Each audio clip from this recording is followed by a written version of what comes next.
Punjabi radio US ਸੁਣ ਰਹੇ ਸਾਰੇ ਸਰੋਤਿਆਂ ਨੂੰ ਬਲਵਿੰਦਰ ਕੌਰ ਵੱਲੋਂ ਪਿਆਰ ਭਰੀ ਸਤਿ ਸ਼੍ਰੀ ਅਕਾਲ। ਤੇ ਜੀ ਸਰੋਤਿਓ, ਪ੍ਰੋਗਰਾਮ ਖਬਰ ਤੇ ਨਜ਼ਰ ਇਸ ਪ੍ਰੋਗਰਾਮ ਦੇ ਵਿੱਚ ਸਾਡੇ ਨਾਲ ਹੁੰਦੇ ਨੇ ਮੈਂਟੂ ਗੁਸਰੀਆ ਜੀ। ਦੱਸਦੇ ਨੇ ਭਾਰਤ ਵਿੱਚ, ਪੰਜਾਬ ਦੇ ਵਿੱਚ ਕੀ ਕੁਛ ਉੱਥਲ ਪੁੱਥਲ ਹੋ ਰਹੀ ਆ।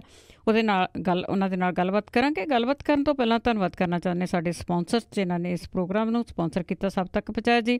ਖਾਲਸਾ ਇੰਸ਼ੋਰੈਂਸ ਏਜੰਸੀ ਵਾਲੇ ਸਾਨਾਜੇ ਤੋਂ, ਉਹਨਾਂ ਦਾ ਫ਼ੋਨ ਨੰਬਰ 4082722500। ਕ੍ਰਿਸ਼ਨ ਧਨੋਤਾ ਜੀ ਜੋ ਬਸੇੜੀ ਤੋਂ, ਬਚਿੱਤਰ ਸਿੰਘ ਜੀ ਚਾਹਲ ਫਰੈਜ਼ਨੋ, ਮਹਿੰਦਰ ਸਿੰਘ, ਮਨਜੀਤ ਕੌਰ ਤੱਖਰ ਮੋਡੈਸਟੋ ਤੋਂ, ਜਸਪਾਲ ਸਿੰਘ ਜੀ ਸੈਕਰਾਮੈਂਟੋ ਤੋਂ, ਪ੍ਰਿਤਪਾਲ ਸਿੰਘ ਜੀ ਅਟਾਲਿਕ ਤੋਂ, ਜੱਸੀ ਗਿੱਲ ਪਲੰਬਿੰਗ ਵਾਲੇ ਬੇਕਰਸਫੀਲਡ ਤੋਂ, ਪ੍ਰਿੰਸੀਪਲ ਅਵਤਾਰ ਸਿੰਘ ਜੀ ਪੰਨੂ ਬੇਕਰਸਫੀਲਡ ਤੋਂ, ਸਟੋਨ ਸਰਕਲ ਵਾਲੇ ਬਜ਼ੁਰਗ। ਬਹੁਤ ਬਹੁਤ ਆਪ ਸਭ ਦਾ ਧੰਨਵਾਦ ਕਰਦੇ ਹਾਂ, ਤੁਸੀਂ ਇਸ ਪ੍ਰੋਗਰਾਮ ਨੂੰ ਸਪੋਂਸਰ ਕੀਤਾ, ਸਭ ਤੱਕ ਪਹੁੰਚਾਇਆ ਜੀ। ਸਾਡੇ ਨਾਲ ਜੁੜ ਚੁੱਕੇ ਨੇ ਮੈਂਟੂ ਗੁਰਸਰੀਆ ਜੀ। ਸਤਿ ਸ਼੍ਰੀ ਅਕਾਲ, ਸਵਾਗਤ ਹੈ ਜੀ। ਜੀ ਸ਼ੁਕਰੀਆ ਜੀ, ਸਾਰਿਆਂ ਨੂੰ ਸਤਿ ਸ਼੍ਰੀ ਅਕਾਲ। ਮੈਂਟੂ ਜੀ, ਸਭ ਤੋਂ ਪਹਿਲਾਂ ਸਾਰਿਆਂ ਦੀਆਂ ਨਜ਼ਰਾਂ ਗੁਜਰਾਤ ਤੇ ਨੇ ਜੀ। ਬਹੁਤਿਆਂ ਨੂੰ ਪਤਾ ਵੀ ਲੱਗ ਗਿਆ ਹੋਊਗਾ ਉੱਥੇ ਕੀ ਕੁਛ ਹੋਇਆ, ਕਿਹੜੀ ਪਾਰਟੀ ਆਈ ਹੈ ਉੱਥੇ। ਕਿਸੇ ਵੀ ਤਰੀਕੇ ਨਾਲ ਭਾਰਤੀ ਜਨਤਾ ਪਾਰਟੀ ਜਿੱਤ ਗਈ ਹੈ। ਕਿਸੇ ਵੀ ਤਰੀਕੇ ਨਾਲ ਕਹਿ ਲਈਏ ਜਾਂ ਖਿੱਚ ਧੂ ਕੇ ਕਹਿ ਲਈਏ, ਭਾਰਤੀ ਜਨਤਾ ਪਾਰਟੀ ਉੱਥੇ ਫਿਰ ਆਪਣੀ ਗੌਰਮੈਂਟ ਰਿਟੇਨ ਕਰਾਉਣ ਦੇ ਵਿੱਚ ਕਾਮਯਾਬ ਰਹੀ ਹੈ।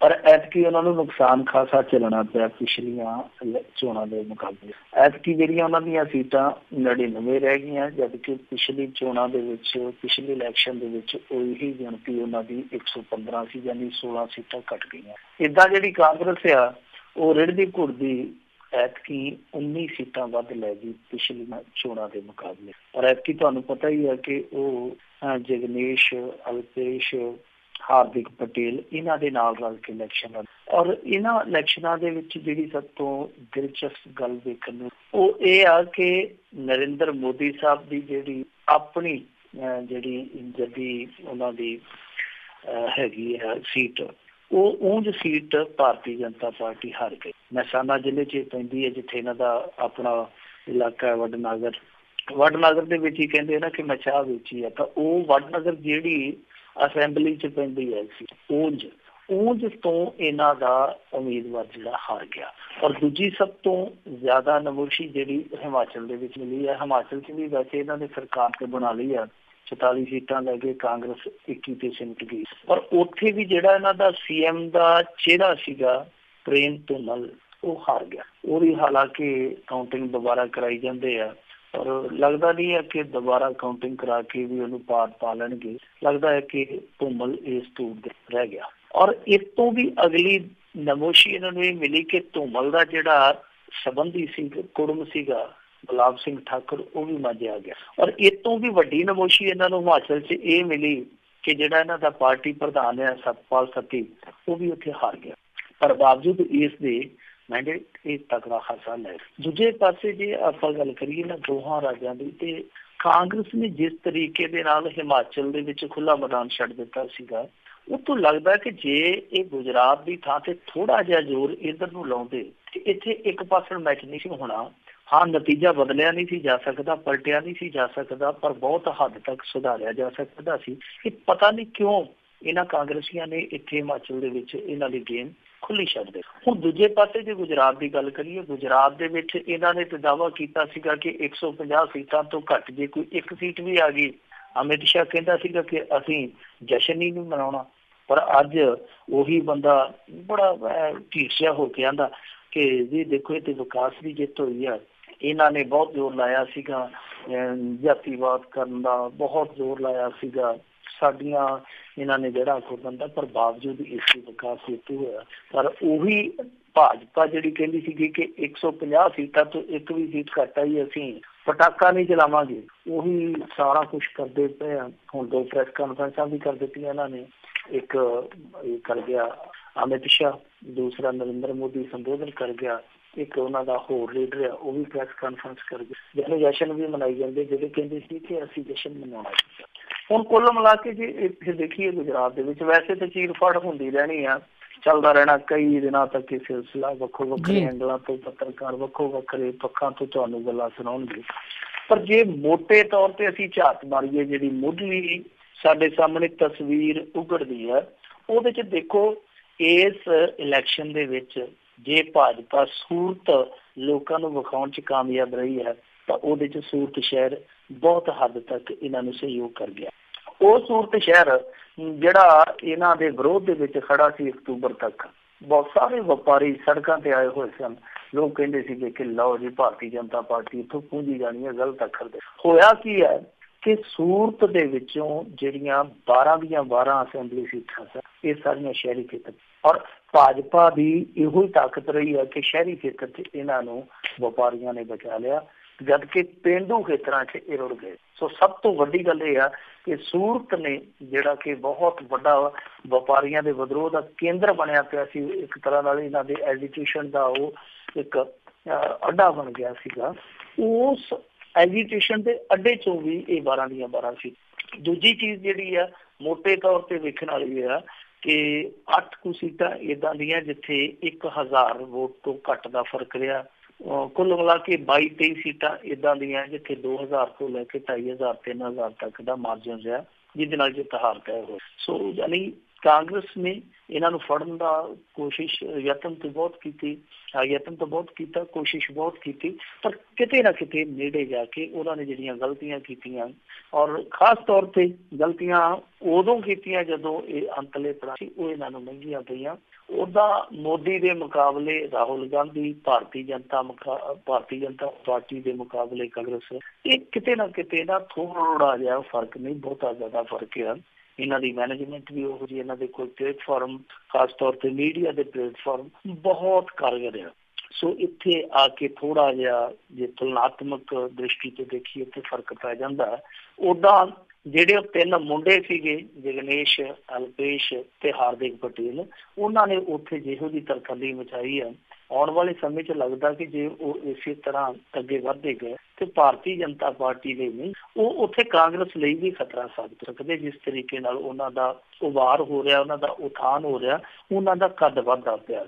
ਸੋ ਭਾਰਤੀ ਜਨਤਾ ਪਾਰਟੀ ਹੁਣ ਆਪਣੀ ਥਾਂ ਤੇ ਖੁਸ਼ ਹੋ ਸਕਦੀ ਹੈ ਕਿ ਲਓ ਜੀ ਸਾਡੀ GST ਤੇ ਨੋਟਬੰਦੀ ਤੇ ਸਾਡੇ ਵਿਕਾਸ ਤੇ ਮੋਹਰ ਲੱਗੀ, ਪਰ ਉਹ ਬੇਫਿਕਰੀ ਨਹੀਂ ਹੋ ਸਕਦੀ ਕਿ ਬਸ ਜੀ ਹੁਣ 2019 ਵਾਲਾ ਇਲੈਕਸ਼ਨ ਵੀ ਦੇਖੋਗਾ। ਮੱਧ ਪ੍ਰਦੇਸ਼ ਦੀ ਚੋਣ ਆਉਣ ਵਾਲੀ ਹੈ, ਜਿੱਥੇ ਇਹਨਾਂ ਦੀ ਬੁਰੀ ਹਾਲਤ ਹੈ। ਜੇ ਮੱਧ ਪ੍ਰਦੇਸ਼ ਦੇ ਵਿੱਚ ਕਾਂਗਰਸ ਇਹਨਾਂ ਨੂੰ ਰੁਕ ਜਾਂਦੀ ਹੈ, ਹਰਾ ਜਾਂਦੀ ਹੈ, ਜਾਂ ਅੱਗੇ ਰਾਜਸਥਾਨ ਦੇ ਵਿੱਚ ਇਹਨਾਂ ਨੂੰ ਹਰਾ ਜਾਂਦੀ, ਦੋ ਚੋਂ ਇੱਕ ਥਾਂ ਤੇ ਵੀ ਕਾਂਗਰਸ ਇਸ ਤਰ੍ਹਾਂ ਦਾ ਉਲਟ ਫਿਰ ਕਰ ਜਾਂਦੀ ਹੈ ਤੇ ਫਿਰ ਗਰਾਰੀ ਬਹੁਤ ਕਸੂਤੀ ਫਸੇ। ਸੋ ਹਾਂ, ਦੋਏ ਚੀਜ਼ਾਂ ਹੁਣ ਬਰਾਬਰ ਚੱਲਣਗੀਆਂ।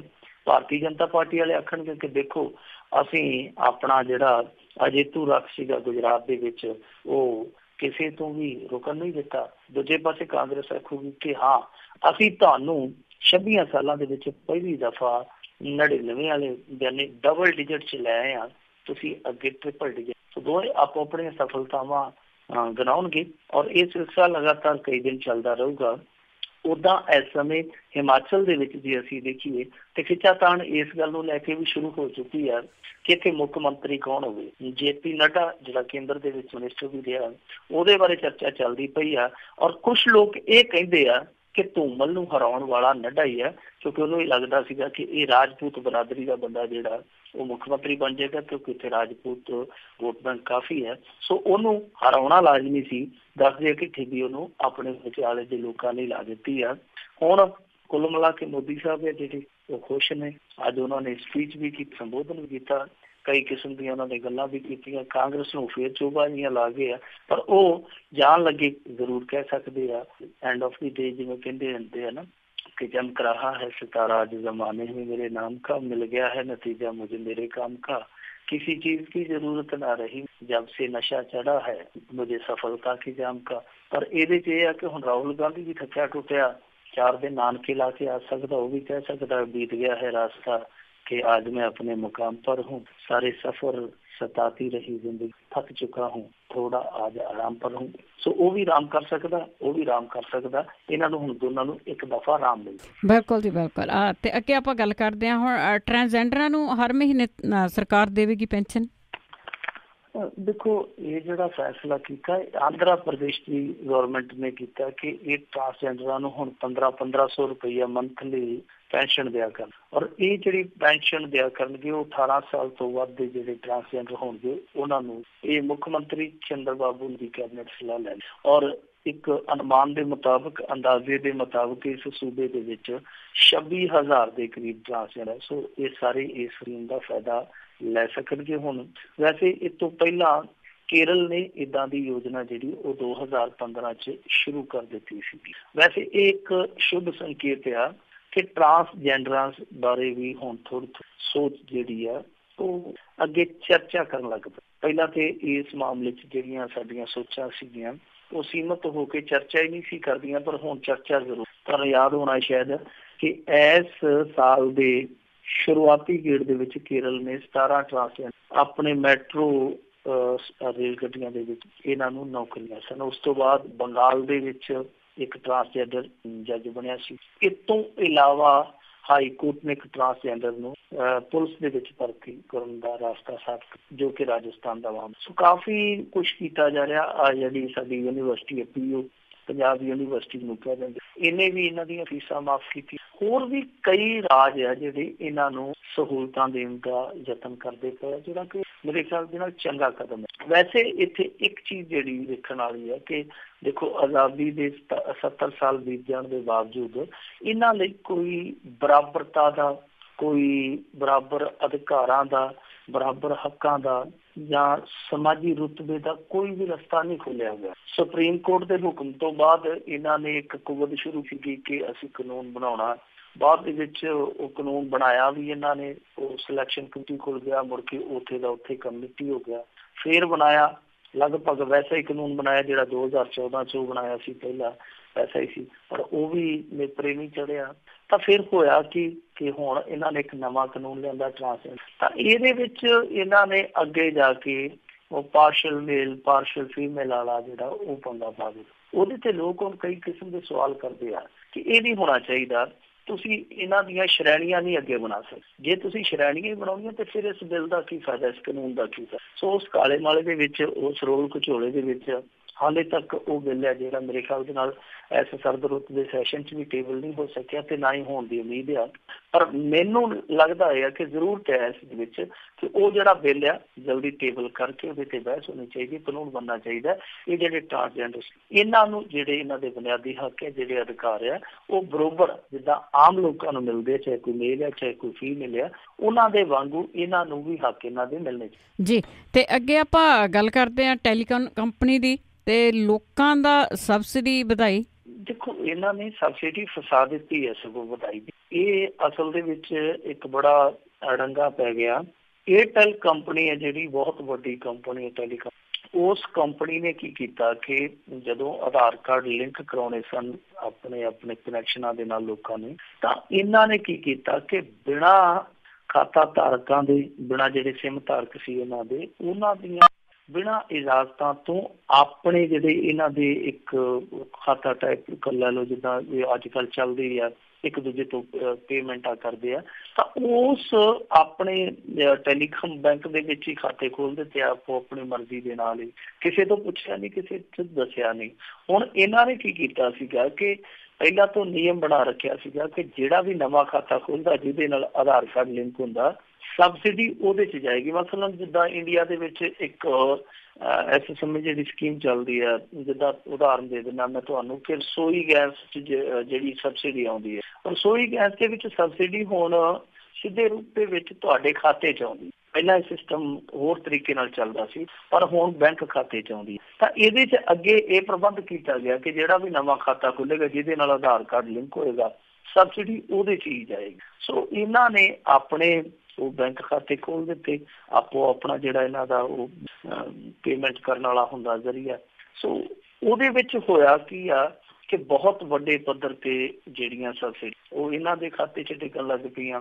ਹੁਣ ਅੱਜ ਇੱਥੇ ਜਿਹੜਾ ਬਿਜ਼ਨਸ ਸਟੈਂਡਰਡ ਅਖਬਾਰ ਆ, ਉਹਨੇ ਇੱਕ ਰਿਪੋਰਟ ਸ਼ਾਇਆ ਕੀਤੀ ਹੈ। ਉਹ ਕਹਿੰਦੇ ਆ ਕਿ ਇਸ ਸਮੇਂ 37.2 ਲੱਖ, ਭਾਵ ਕਿ 37,20,000 ਦੇ ਕਰੀਬ ਐਸੇ ਰਸੋਈ ਗੈਸ ਉਪਭੋਗਤਾ ਜਿਹੜੇ ਕਿ ਸਬਸਿਡੀ ਲੈਣ ਲਈ ਹੁਣ ਹਾੜੇ ਕੱਢਦੇ ਪਏ, ਕਿਉਂਕਿ ਉਹਨਾਂ ਦੇ ਜਿਹੜੇ ਖਾਤੇ ਸੀਗੇ ਉਹ ਇੱਧਰ ਪਾ ਦਿੱਤੇ ਗਏ ਏਅਰਟੈਲ ਟੈਲੀਕਾਮ ਕੰਪਨੀ ਵੱਲੋਂ, ਔਰ ਜਿਹੜੀ ਸਬਸਿਡੀ ਸੀਗੀ ਉਹ ਉਹਨਾਂ ਦੇ ਬੈਂਕ ਖਾਤਿਆਂ 'ਚ ਜਾਣ ਦੀ ਬਜਾਏ ਜਿਹੜਾ ਇਹਨਾਂ ਨੇ ਈ ਬੈਂਕ ਖਾਤਾ ਖੋਲ੍ਹ ਦਿੱਤਾ ਉਹਦੇ ਵਿੱਚ ਪੈਣ ਲੱਗਾ। ਸੋ ਇਹ ਕੁੱਲ ਰਕਮ ਜਿਹੜੀ ਆ ਉਹ ਦੱਸੀ ਜਾਂਦੀ ਹੈ, ਇੱਕ ਅੰਦਾਜ਼ਾ ਹੈ ਕਿ 167 ਕਰੋੜ ਰੁਪਏ ਦੇ ਕਰੀਬ ਉਹ ਸਬਸਿਡੀ ਰਾਸ਼ੀ ਹੈ ਜਿਹੜੀ ਏਦਾਂ ਟੈਲੀਕਾਮ ਕੰਪਨੀ ਦੇ ਜਿਹੜੇ ਇਹ ਆਪਣੇ ਖਾਤੇ ਖੋਲ੍ਹੇ ਹੋਏ ਸੀਗੇ ਉਹਨਾਂ ਦੇ ਵਿੱਚ। ਹੁਣ ਹਾਲਾਂਕਿ ਇਹਨਾਂ ਨੇ ਐਕਸ਼ਨ ਲਿਆ ਇਹਦੇ ਤੇ ਟੈਲੀਕਾਮ ਕੰਪਨੀ ਦੀ ਜਿਹੜੀ ਅਥਾਰਟੀ ਸੀਗੀ ਆਧਾਰ ਕਾਰਡ ਲਿੰਕ ਕਰਨ ਵਾਲੀ, ਉਹ ਖਤਮ ਕਰ ਦਿੱਤੀ ਗਈ ਹੈ। ਪਰ ਜਿਹੜੇ ਇੱਕ ਵਾਰੀ ਪੈਸੇ ਫਸ ਗਏ ਆ, ਉਹ ਕਿੱਦਾਂ ਨਿਕਲਣਗੇ? ਟੈਲੀਕਾਮ ਕੰਪਨੀ ਕਿਸ ਤਰ੍ਹਾਂ ਵਾਪਸ ਕਰੇਗੀ? ਉਹ ਉਹਨਾਂ ਦੇ ਰੀਚਾਰਜ ਕਰਨਗੇ ਜਾਂ ਵਾਪਸ ਉਹਨਾਂ ਦੇ ਬੈਂਕ ਖਾਤਿਆਂ 'ਚ ਪਾਊਗੀ? ਕੀ ਕੁਛ ਹੋਊਗਾ, ਉਹ ਸਮਝ ਤੋਂ ਪਰੇ ਦੀ ਗੱਲ ਹੈ। ਪਰ ਇਹਦੇ ਵਿੱਚ ਦੇਖੋ ਉਹੀ ਚੀਜ਼ ਫੇਰ ਵਾਪਰਦੀ ਪਈ ਆ, ਉਹੀ ਬਹਿਸ ਫੇਰ ਸਿਰ ਚੁੱਕਦੀ ਪਈ ਆ, ਜਿਹਦੇ ਤੋਂ ਅੱਗੇ ਆਧਾਰ ਕਾਰਡ ਬਾਰੇ ਕਾਨੂੰਨੀ ਲੜਾਈ ਸ਼ੁਰੂ ਹੋਈ ਹੈ। ਲੋਕ ਇਸੇ ਗੱਲ ਦਾ ਹੀ ਸ਼ੰਕਾ ਕਰਦੇ ਸਨ, ਸੰਸਾ ਕਰਦੇ ਸਨ, ਸੁਭਾ ਕਰਦੇ ਸਨ ਕਿ ਜਿਹੜਾ ਆਧਾਰ ਕਾਰਡ ਆ ਕਿਤੇ ਨਾ ਕਿਤੇ ਇਹਦੀ ਅਸੁਰੱਖਿਅਤਾ ਹੈ, ਜਿਹੜੀ ਅਸੁਰੱਖਿਅਤਾ ਭਾਵੇਂ ਹੈ ਕਿ ਉਹਦਾ ਜਿਹੜਾ ਡਾਟਾ ਹੈ ਉਹਦੀ ਜਿਹੜੀ ਸੁਰੱਖਿਆ ਯਕੀਨੀ ਨਹੀਂ ਬਣਾਈ ਜਾ ਰਹੀ, ਉਹ ਲੋਕਾਂ ਨੂੰ ਡਰਾਉਂਦੀ ਹੈ। ਤਾਂ ਇਸ ਮਾਮਲੇ ਦੇ ਵਿੱਚ ਵੀ ਆ ਦੇਖੋ ਹੁਣ ਸਿੱਧੇ ਰੂਪ ਦੇ ਵਿੱਚ ਟੈਲੀਕਾਮ ਕੰਪਨੀ ਨੇ ਕੀ ਕੀਤਾ ਕਿ ਉਹਨਾਂ ਦੇ ਆਧਾਰ ਕਾਰਡ ਸੀਗੇ ਜਿਹੜੇ, ਉਹ ਆਪਣੇ ਟਾਈਪ ਦਾ ਜਿਹੜਾ ਇਹਨਾਂ ਦਾ ਈ ਬੈਂਕ ਵਗੈਰਾ ਜੋ ਵੀ ਬਣਾਉਂਦੇ ਆ, ਉਹਨਾਂ ਦੇ ਨਾਲ ਜੋੜ ਕੇ ਸਾਰੀ ਸਬਸਿਡੀ ਜਿਹੜੀ ਉਹ ਇੱਧਰ ਡਾਈਵਰਟ ਕਰਾ ਲਈ। ਤਾਂ ਫਿਰ ਜਿਹੜਾ ਲੋਕਾਂ ਦਾ ਧੁੜਕੂ ਸੀਗਾ ਉਹ ਸੱਚਾ ਸਾਬਤ ਹੋ ਰਿਹਾ। ਹੁਣ ਇਸ ਟੈਲੀਕਾਮ ਕੰਪਨੀ ਤੋਂ 167 ਕਰੋੜ ਰੁਪਈਆ ਕਿੱਦਾਂ ਵਸੂਲ ਕਰਵਾਉਂਦੀ ਹੈ ਸਰਕਾਰ, ਕਿੱਦਾਂ ਉਹਨਾਂ ਉਪਭੋਗਤਾ ਤਾਈਂ ਪਹੁੰਚਾਉਂਦੀ ਹੈ ਸਰਕਾਰ ਜਿਨ੍ਹਾਂ ਦਾ ਹੱਕ ਬਣਦਾ, ਇਹ ਵੇਖਣਾ ਹੋਏਗਾ। ਪਰ ਇਸ ਮਾਮਲੇ ਨੇ ਇੱਕ ਵਾਰੀ ਫੇਰ ਆਧਾਰ ਕਾਰਡ ਤੇ ਬਹਿਸ ਬਹੁਤ ਪਖਾ ਦਿੱਤੀ ਜੀ। ਤੇ ਅੱਗੇ ਆਪਾਂ ਗੱਲ ਕਰਦੇ ਹਾਂ ਸਕੱਤਰਤ ਦੇ ਮੁਲਾਜ਼ਮਾਂ ਬਾਰੇ। ਜਦੋਂ ਚੈਕਿੰਗ ਕੀਤੀ ਗਈ ਤਾਂ ਬਹੁਤ ਸਾਰੇ ਗੈਰ ਹਾਜ਼ਰ ਪਾਏ ਗਏ।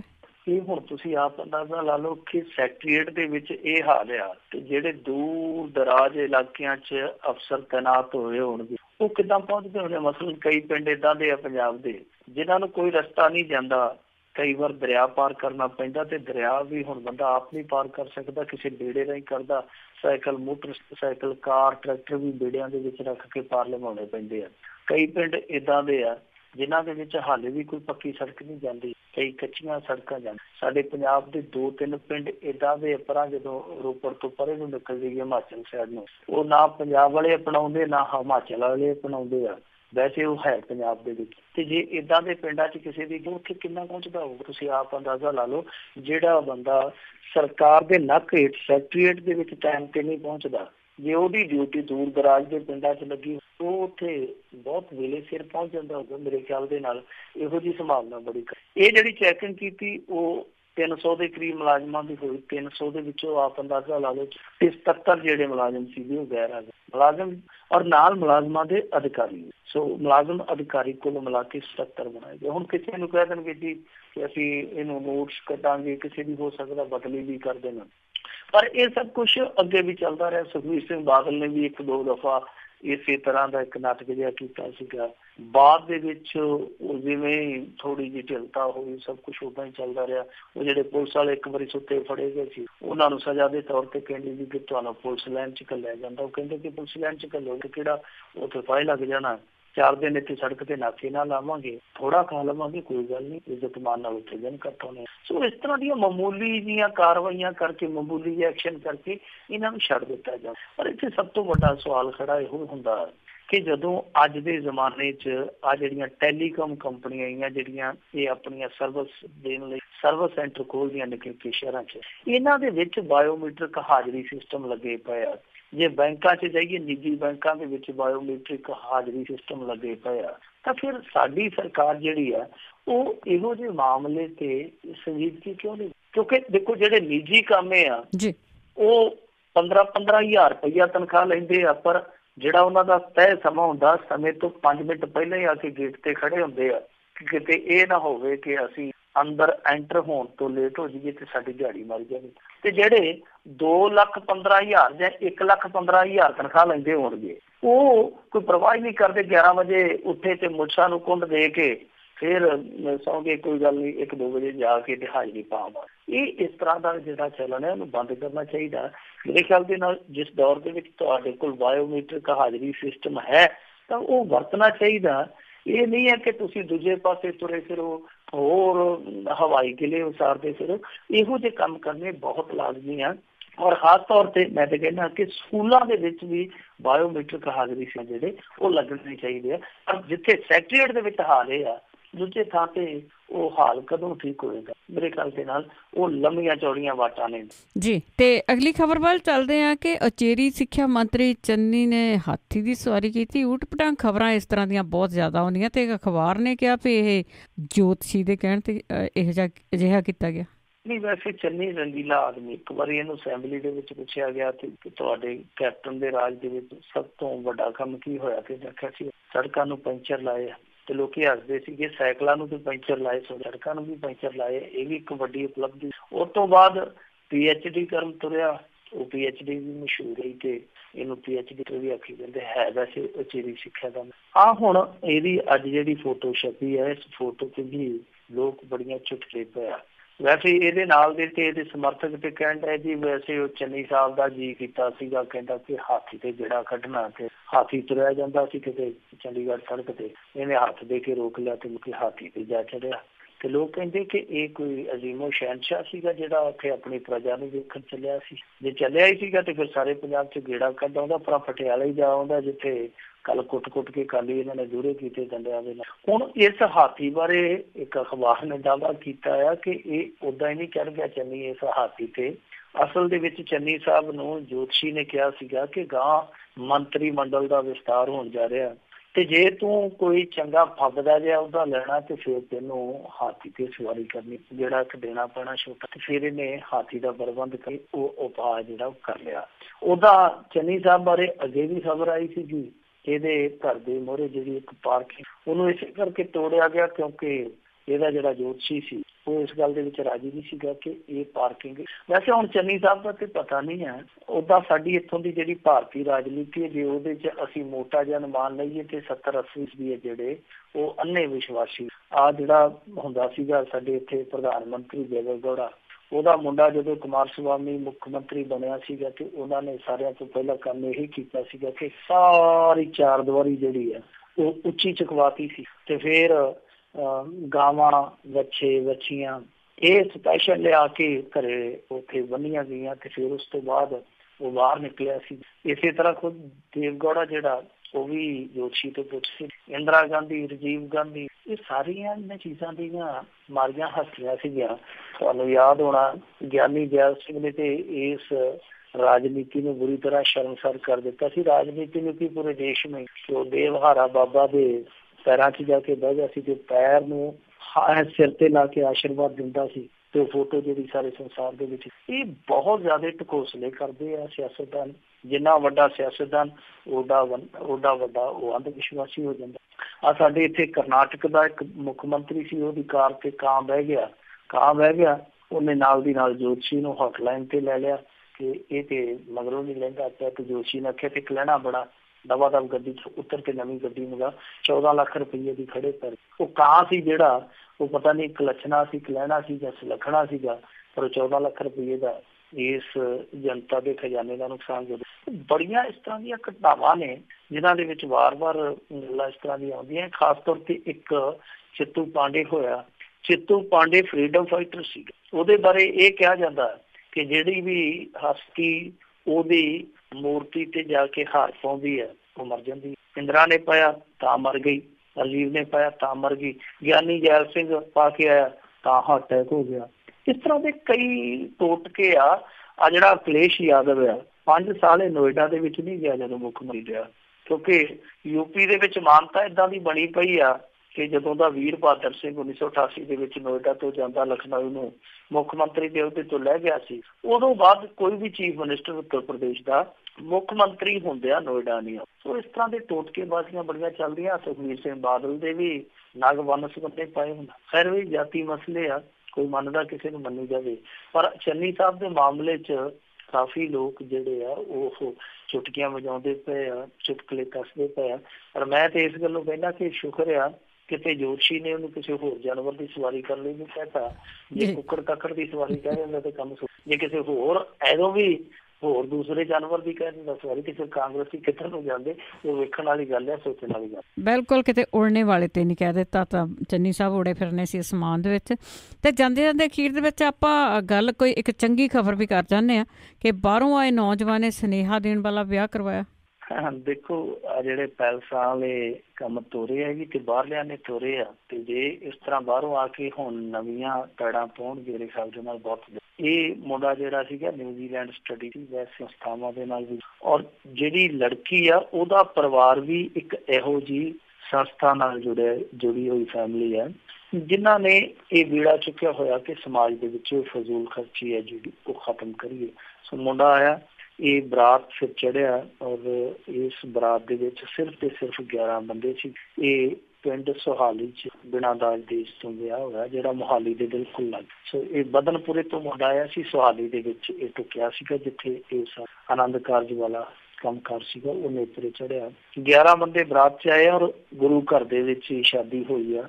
ਸਿੰਪਲ ਤਰੀਕੇ ਦੇ ਨਾਲ ਉਹ ਆਪਣੇ ਸਾਥਣ ਨੂੰ ਲੈ ਕੇ ਨਾਲ ਚਲੇ ਗਿਆ ਮੁੰਡਾ। ਕੋਈ ਬੈਂਡ ਨਹੀਂ, ਕੋਈ ਵਾਜਾ ਨਹੀਂ, ਬਿਲਕੁਲ ਸਾਦ ਮੁਰਾਦੀ, ਬਿਲਕੁਲ ਸਾਦਗੀ ਦੇ ਨਾਲ ਇਹ ਸ਼ਾਦੀ ਹੈ ਜਿਹੜੀ ਨੇਪਰੇ ਚ। ਸੋ ਮੈਂ ਅੱਗੇ ਜਿਵੇਂ ਕਿਹਾ ਕਿ ਬਹੁਤੇ ਲੋਕ ਇਹੀ ਗੱਲ ਕਹਿੰਦੇ ਆ ਕਿ NRIs ਨੇ ਇੱਧਰ ਆ ਕੇ ਜਿਹੜੇ ਧੂਮ ਧੜੱਕੇ ਨਾਲ ਵਿਆਹ ਕੀਤੇ, ਉਹਨਾਂ ਨੇ ਦੂਜਿਆਂ ਨੂੰ ਵੀ ਇਸ ਰਸਤੇ ਪਾ ਦਿੱਤਾ। ਤਾਂ ਮੇਰੇ ਖਿਆਲ ਦੇ ਨਾਲ ਇਹ ਵੀ ਇੱਕ ਚੰਗੀ ਪਹਿਲ ਕਦਮੀ ਹੈ ਜੇ NRIs ਆ ਕੇ ਜਾਂ ਜਿਹੜੇ ਪ੍ਰਵਾਸੀ ਸਟੂਡੈਂਟ ਆ, ਜੇ ਉਹ ਆ ਕੇ ਇਸ ਤਰ੍ਹਾਂ ਦੀ ਸਾਦਗੀ ਵਾਲੀ ਮਿਸਾਲ ਪੇਸ਼ ਕਰਨ, ਤੇ ਜੇ ਉਹ ਮਿੱਥ ਬਣ ਹੀ ਗਈ ਆ ਤੇ ਮਿੱਥ ਟੁੱਟ ਵੀ ਸਕਦੀ ਆ, ਕਿਉਂਕਿ ਜੇ ਮਿੱਥਾਂ ਬਣਦੀਆਂ ਤੇ ਮਿੱਥਾਂ ਟੁੱਟਦੀਆਂ ਵੀ। ਪਰ ਇਹ ਮਿੱਥ ਜ਼ਰੂਰ ਤੋੜਨੀ ਚਾਹੀਦੀ ਆ ਕਿਉਂਕਿ ਇਹਨੇ ਸਾਡੇ ਪੰਜਾਬੀਆਂ ਦੀ ਕਮਰ ਤੋੜੀ ਆ, ਖਾਸ ਤੌਰ ਤੇ ਵਿਆਹਾਂ ਤੇ ਹੁੰਦੇ ਫਜ਼ੂਲ ਖਰਚਿਆਂ ਨੇ। ਔਰ ਇਕੱਲੇ ਵਿਆਹ ਤੇ ਹੁੰਦੇ ਫਜ਼ੂਲ ਖਰਚਿਆਂ ਨੇ ਨਹੀਂ, ਇਹ ਤੇ ਕਈ ਵਾਰ NRIs ਦੇ ਨਾਂ ਤੇ ਲੱਗ ਜਾਂਦੇ ਕਿ ਪੈਲਸ ਕਲਚਰ ਇਹਨਾਂ ਨੇ ਸ਼ੁਰੂ ਕੀਤੇ ਆ। ਆਹ ਜਿਹੜੇ ਅਸੀਂ ਬਜ਼ੁਰਗ ਵੱਡੇ ਕਰਦੇ ਆ, ਫਲਾਣਾ ਵੱਡਾ ਕਰਨਾ ਤੇ ਫਲਾਣਾ ਵੱਡਾ ਕਰਨਾ, ਇਹ ਵੱਡੇ ਕਰਨ ਦੇ ਵਿੱਚ ਜਿਹੜੇ ਅਸੀਂ ਕਰਜ਼ਿਆਂ ਦੇ ਬੋਝੇ ਵੱਡੇ ਕਰੀ ਜਾਂਦੇ ਆ, ਇਹਨਾਂ ਤੋਂ ਵੀ ਬਚਣਾ ਚਾਹੀਦਾ, ਸੰਕੋਚ ਕਰਨਾ ਜੀ। ਬਿਲਕੁਲ ਚੰਗੀ ਖਬਰ ਆ ਤੇ ਇਸ ਤਰ੍ਹਾਂ ਦੀ ਪਿਰਤ ਪਾਉਣੀ ਵੀ ਚਾਹੀਦੀ ਆ। ਬਹੁਤ ਬਹੁਤ ਧੰਨਵਾਦ ਮਿੰਟੂ ਗੁਰਸਰੀਆ ਜੀ। ਸ਼ੁਕਰੀਆ ਤੇ ਬਹੁਤ ਬਹੁਤ ਧੰਨਵਾਦ ਹੈ ਜੀ ਇਹਨਾਂ ਦਾ। ਤੇ ਹੁਣ ਮੇਰੇ ਵੱਲੋਂ ਸਾਰੇ ਹੀ ਸਰੋਤਿਆਂ ਨੂੰ ਅਗਲੇ ਬੁਲਟਨ ਤੱਕ ਪਿਆਰ ਭਰੀ ਸਤਿ ਸ੍ਰੀ ਅਕਾਲ।